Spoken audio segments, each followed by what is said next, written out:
she wasn't particularly comfortable with other dogs around. She didn't choose that life and forced to live in a home with her daughter that her daughter wanted to attack her all the time. She didn't seem to put weight on, no matter what she was eating. Her eyes aren't perfect, and her nose isn't perfect, and her hearing isn't perfect. That doesn't seem to let her stop her. She's a lovely dog. And she deserves to not die in a rescue centre. So Ruby was initially brought in through a breakup in a relationship. She's an old girl, bless her. I think she's 9 years old, and I think she was given up to the rescue with her daughter. At the time, her daughter was redirecting quite badly with her, where she got a significant wound on her back. And I think that they were fighting a lot, and bless her, she's got some kind of war wounds on her, she's got some scars on her. We did try to house them in the same kennel to start very quickly, had to separate them because it just wasn't fair on her, and she was quite shut down initially. When I met Ruby, first and foremost, definitely I knew we were going to have a bit of a challenge around other dogs. When we did get her out on walks, she didn't react well to dogs that she didn't know. No lead manners at all, really. She was pulling as well. It wasn't the worst pulling I've ever seen, but it certainly wasn't an enjoyable experience to take her for a walk. So I knew that pulling was going to be a thing, and I knew that getting her walking around other dogs was going to be a challenge. On top of that, it very quickly became quite obvious to me that her eyesight isn't brilliant, her hearing isn't brilliant, and her sense of smell isn't brilliant. For a girl of her age, she's pretty healthy and ready to move on to the next chapter of her life. So with Ruby, I knew that I needed to be patient. And the beautiful thing is that her behaviours weren't necessarily big explosive episodes like they are with many of the dogs that we work with. And I think because she can't see brilliantly, hear or smell brilliantly, she kind of freezes a lot. And all I needed to do was just to kind of get her comfortable in trusting me and following me. Yeah, she was a dog that you had to tread very carefully with and be patient and slow and calm with, for her to be able to respond and encourage her that way, that you weren't a threat. Teaching her to walk nicely on a loose lead kind of is my bread and butter. I knew I'd be able to get there. As part of the process though, we discovered that she is a very, very sweet and sensitive dog. So any work with like the lead pressure, she wasn't a big fan of. Whether that's been abused in the past, we'll never know, but it is kind of fairly common for dogs that display the kind of oppositional reflex that she was displaying. It can be a bit of a telltale sign to me that they've been mistreated with leads, so I had to work through that. She was oversensitized. If you tried to stroke her in any way, especially if you came from above, very much avoidance. Back off, get out of the way as much as possible. Did raise a question of, what's led her to be that way. This kind of lead pressure here, even just stuff like that, you saw as a good example, that might have looked like nothing, but a lot of work went into that of when she feels kind of pressure on the lead, not to freak out, not to kind of dig in, but just to follow. Because I'm just communicating, hey buddy, kind of look to me for guidance and direction, follow my guidance and direction. But I had to get her to not fear it and to understand that we talk. This isn't about me punishing you, this is about me giving you information in a language that you understand, and seeing her go from, okay, actually I think I get it. And once she got it, and once she leaned into it, and once she realised, oh, this is what this is, awesome, brilliant, that was the real breakthrough moment. And it makes sense, mate. What she's been through doesn't necessarily set her up in a position to trust humans very well. So the thing that I've been really proud of, and the breakthroughs that we've had, have been teaching her to trust me. She's been through that process of going, actually, people are all right, and I can trust people, and I can, not to get soppy, but I wanted to kind of give her the opportunity to kind of learn to love again, really, and learn to be loved again. We can show the dramatic transformation of how bad she would pull, and now she walks really nicely. All of that, it looks great on content, and it's hard to show on content a dog that's learned to love again or learned to trust again. That's a difficult thing to show, but when you meet her and you see it and you feel it, that's what I'm most proud of.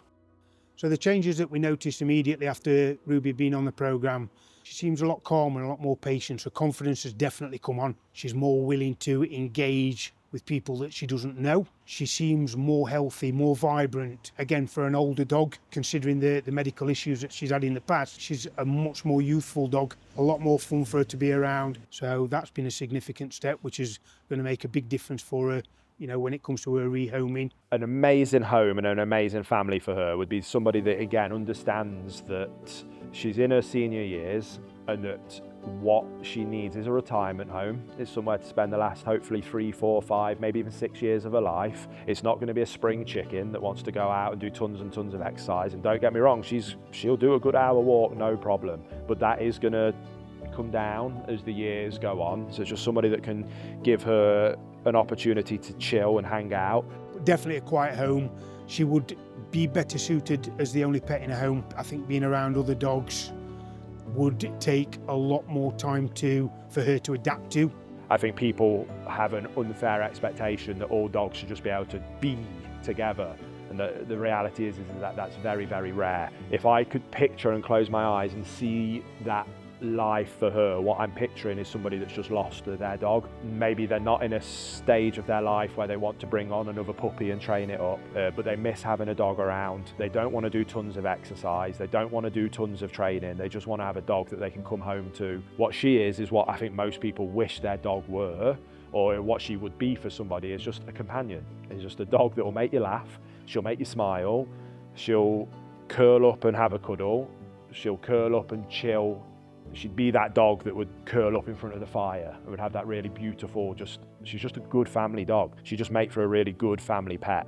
That's what she would be, and that is what she is. Anyone that wants to rescue the dogs that have come through my sanctuary project, I will always do a completely free of charge handover session here at the centre with me. I'll always help them. I'll make sure that that transition into their home goes as smoothly and, most importantly, as successfully as possible, because what I don't want to happen is for somebody to rescue these dogs, wing it, and then the dog get bounced back to the rescue centre. That's the first thing. The second thing that I think they need to know is that she isn't going to be a dog that loves other dogs. That's the main thing. Outside of that situation, she's just a sweetheart. She's a classic boxer that's funny, goofy, silly, but because she's older, she's got a lot of that like high energy version of boxer silliness out of her system. When every day she's been here, she's made me laugh, you laugh, the whole team here laugh. She's like just a funny, fun dog to be around. She's a lovely dog. She will take time to warm up. She's been through a lot in her life, but patience and giving her space and a nice calm encouragement. Once she does take to you, she's just a lovely, lovely girl. We choose those dogs for a reason, dogs that deserve to be in homes. And I wouldn't put all of the time, effort, energy, expertise, skill, and frankly, the huge sums of money that I put into this project if it didn't mean the world to me to see them rehomed. That's why it means so much to me. And that's why she deserves a forever home. And that's why we do what we do. Guys, I just wanted to quickly jump in and say thank you, not just for watching this video, but for all of the support that you've given me over the years. The reason that I'm able to run my sanctuary, help these dogs like Ruby completely free of charge, is because of you and your support. The way that we're able to fund my sanctuary without taking a penny from the rescue centres, working with the people that rescue the dogs that we work with, again, completely free of charge, is because of the profits from our online academy.